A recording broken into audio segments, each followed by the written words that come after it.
Reddit has, in some way, become the front page of the internet. They provide us with news, viral videos, and funny cat pictures every day. But how did it actually start? Alexis Ohanian and Steve Huffman had an idea of a front page for the internet back in early 2005. In this video, we will go through how they took that idea, ran with it, and built one of the biggest websites in the world. Steve Huffman started programming at the age of 8 after his dad introduced it to him. Growing up, Steve was always making stuff, and he would tease his parents about different startups he wanted to do. A go-kart rink, a mini-golf place, and later, a bar. During freshman year at University of Virginia, Steve met Alexis, a hallmate, at his dorm. Alexis was an only child and extremely close to his parents. He created his first website on GeoCities for Quake 2, tying together two of his passions as a kid, gaming and making websites. They both instantly hit it off. Out of the two, Steve was the more technical genius, while Alexis was the more social type. They might have looked like an odd couple, but they were fast friends who complemented each other perfectly. Together, they had started looking at a new mobile app called My Mobile Menu. The idea was to have an app that lets users place orders at restaurants ahead of time. Steve and Alexis had used their spring break senior year to make the trip up from Charlottesville, Virginia to Cambridge, Massachusetts, to hear the influential entrepreneur Paul Graham give a talk called How to Start a Startup. When the talk finished, Alexis told Paul they were working on a startup and had come all the way from Virginia to be there. That was enough to get a private meeting with Paul that same night at Café Algiers. "Let's hear it," Paul said to Alexis and Steve after they sat down for a coffee. They pitched their mobile app, My Mobile Menu. Paul liked it and later invited the duo to come back and pitch it formally at his new program, Y Combinator. They assumed it was pretty much a done deal, their ticket to building a real company. But later, at YC, the idea got rejected. Steve and Alexis were devastated. Why the f*** did we come all this way to get rejected by somebody who already knew the idea? Steve recalls thinking on that long train ride home. Back in Cambridge, their critics were having a second thoughts about My Mobile Menu. Their idea was all wrong. They wanted to build a mobile app, yet it was 2005 and there were no app stores. They wanted to work on a tool for the food industry, but they would have to build those relationships from scratch. However, Jessica Livingstone, co-founder of YC, was impressed by their long trip and determination. She felt very maternal towards them and started calling them their muffins, a term of endearment. "I literally just wanted to have them around, but we all agreed their idea sucked," she says. One day after rejecting them, Paul called Alexis on his cell phone to say that they could join Y Combinator as long as they ditched their idea, returned to Boston immediately, and pursued something different. Alexis and Steve got off the train at the next station, hopped over to the other side of the tracks, and waited for the next train, heading north. Both spent the final weeks of college at the University of Virginia brainstorming designs and names for the new project. Paul told them to forget about mobile and focus on the browser. They talked about frustrations while shifting through noise on websites like Slashdot, a tech news site, and Delicious, a social bookmarking service. Then they turned their attention to the popular section of Delicious, which collected the most bookmarked links.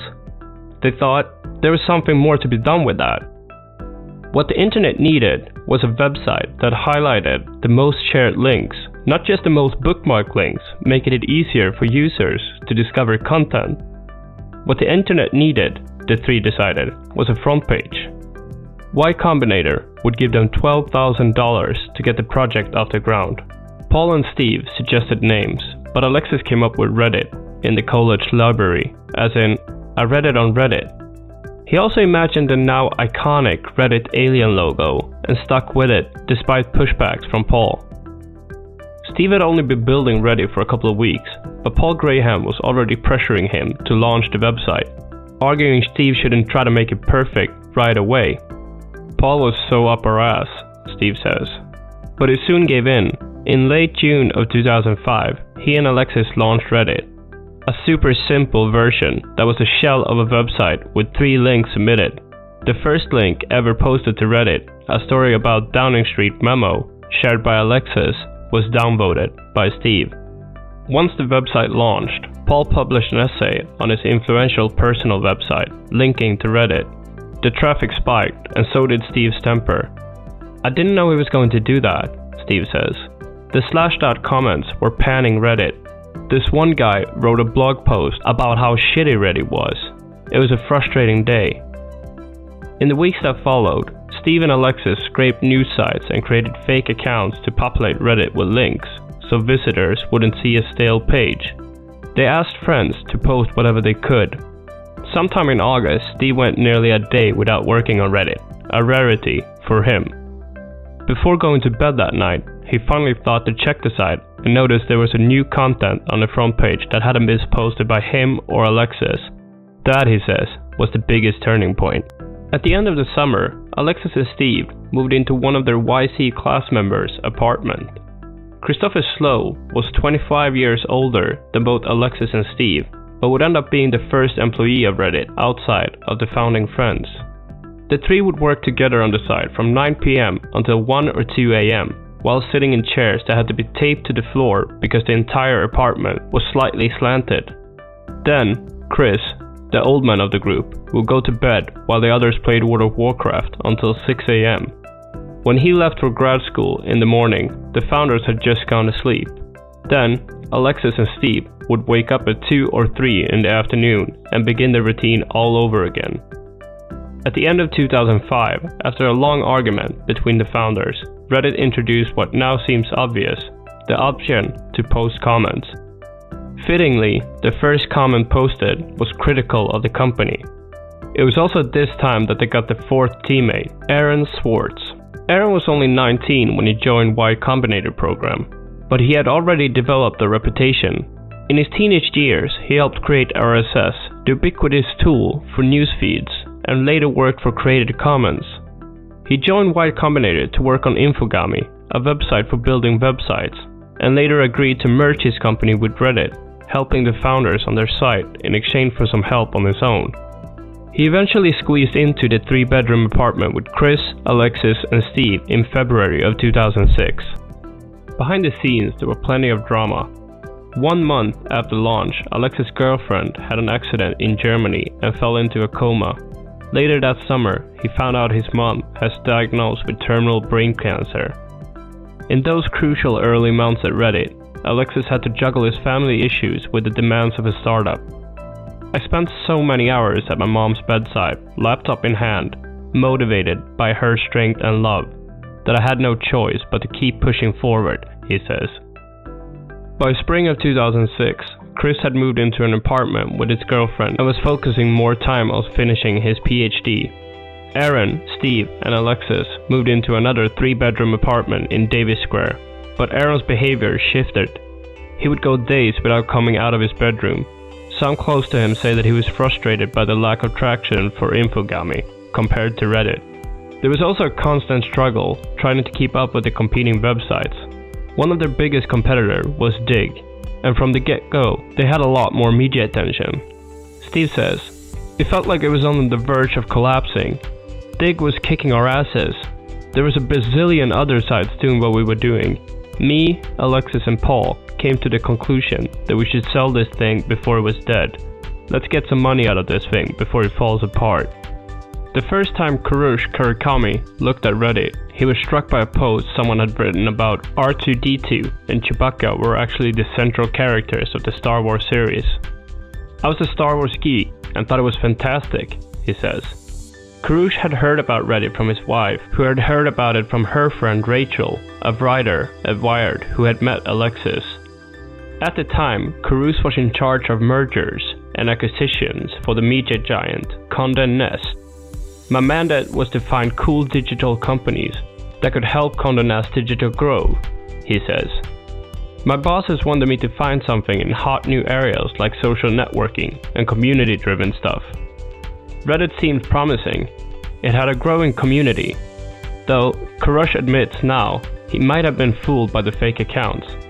It had a platform and a technical team that could potentially help Conde Nast to other platforms, and it would probably be cheap to buy, at least by Conde Nast standard. In March, Kurosh reached out to Alexis to start a conversation. He didn't talk about an acquisition at first, but read about letting Conde Nast license Reddit's technology. The pitch, in a nutshell, was that Conde Nast would turn one of its domains, lipstick.com, into a Reddit for celebrity and lifestyle news.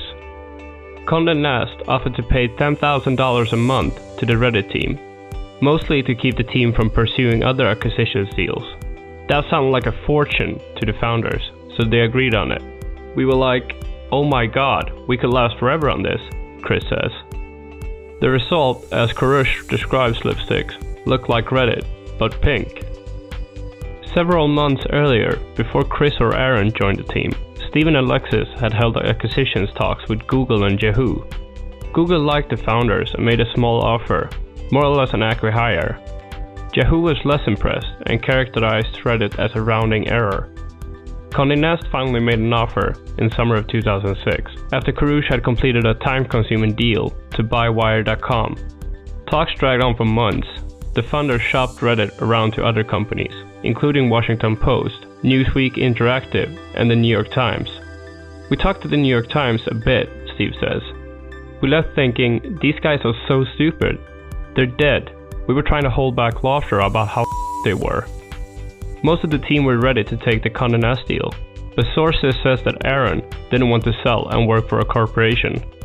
He held up the talks by nitpicking the contract. With no other serious bidder though, it was just a matter of time. Conde Nast announced on October 31st, 2006 that it had acquired Reddit for an undisclosed sum, only 16 months after the social news sites had launched. Those familiar with the deal says it was for less than $20 million, a fraction of what Reddit is valued at today. It was a cold night in Cambridge when the acquisition was announced. The 4 Reddit employees celebrated by going out to a relatively calm Halloween party. Alexis, dressed as Jack Sparrow, Steve went as Bunny, and Chris tried to be a punk rocker with blue hair. Aaron, still frustrated with the acquisition, wore a Reddit t-shirt and tweed jacket to the party. When people asked what he was, he answered, "I'm a conformist." After the acquisition, life was good at Reddit. They were able to hire a couple of more people and the site steadily grew. But with the economy crashing in 2008, Conde Nast put Reddit on a hiring freeze. The site was still growing, but they were not able to add any more employees. The frustration over the situation made Alexis and Steve leave Reddit in 2009. In 2010, Reddit was saved by its users. There was a growing frustration within the company. The site had lost its founders and they didn't have enough time, resources, or man-force to develop new functions. The site was slowly dying. Mike, the outspoken Reddit developer hired in late 2008, summed up the situation in a particularly candid blog post titled "Reddit Needs Help." "We've been kinda bummed at Reddit these days," Mike wrote. "It seems like every week something comes up that slows performance to a crawl, or even leads to a total site outage. And we almost never get a chance to release new features anymore." Mike asked the community to consider paying for Reddit Gold, a new premium membership service with some as yet undefined special perks. Reddit Gold had been a running joke among users for some time, but now Reddit's employees were pitching it seriously. The stunt was orchestrated by Mike and Chris. They knew that Conde Nast wouldn't take lightly to them begging its users for money, so they posted the blog post on a Friday afternoon when every executive had gone home for the day. The response was enormous. When the Conde Nast executives returned on Monday, they saw headlines in the tech press about one of their properties begging for money. They were super angry, until they heard that Reddit had made 6 figures from the stunt in a single weekend. Reddit Gold was here to stay. Founders eventually found themselves back in charge at Reddit. In 2015, Steve Huffman was hired as the new CEO. Earlier that year, Alexis had taken the role as executive chairman. Together they brought Reddit back to their roots and focused on its users. Chris Lowe would eventually end up back at Reddit as well.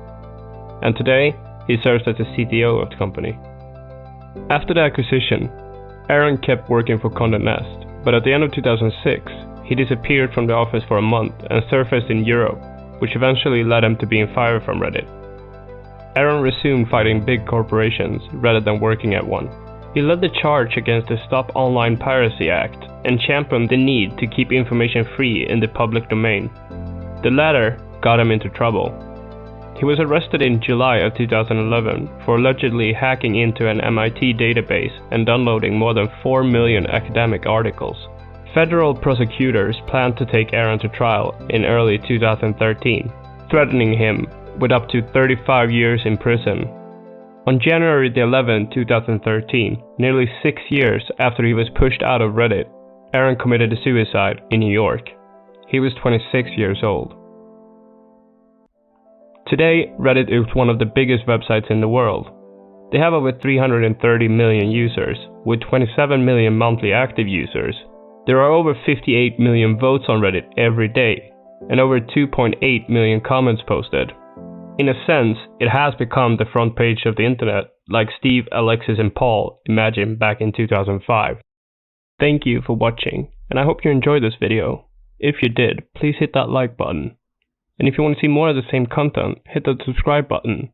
I will have more videos like this coming next week.